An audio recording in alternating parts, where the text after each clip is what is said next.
aku lagi belajar hukum global nih, tapi masih bingung deh. Gimana sih beda hukum law sama civil law bisa berpengaruh ke bisnis internasional?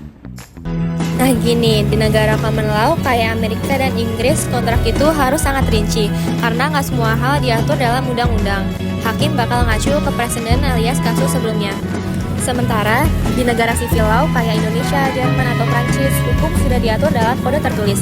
Jadi kontraknya bisa lebih ringkas karena banyak aturan udah ada dalam hukum formal. Tapi kalau kontraknya beda format gitu, gimana kalau dua perusahaan dari dua sistem hukum berbeda bikin kontrak bareng atau mana yang dipakai? Bisa kacau dong. Pertanyaan yang bagus. Makanya di kontrak internasional selalu ada yang namanya choice of law dan choice of forum.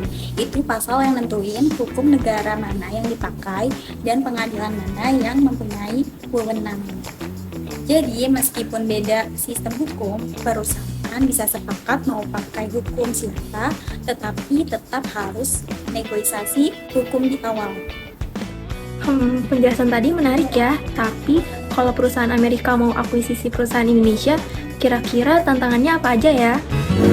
Ada banyak, mulai dari perbedaan dalam struktur hukum korporasi sampai batas kepemilikan asing.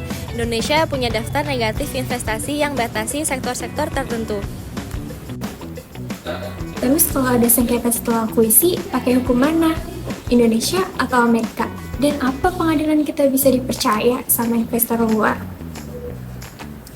Itu poin penting, makanya banyak perusahaan asing lebih pilih arbitrase internasional daripada pengadilan lokal, kayak di SEAC atau ICC karena lebih netral dan cepat.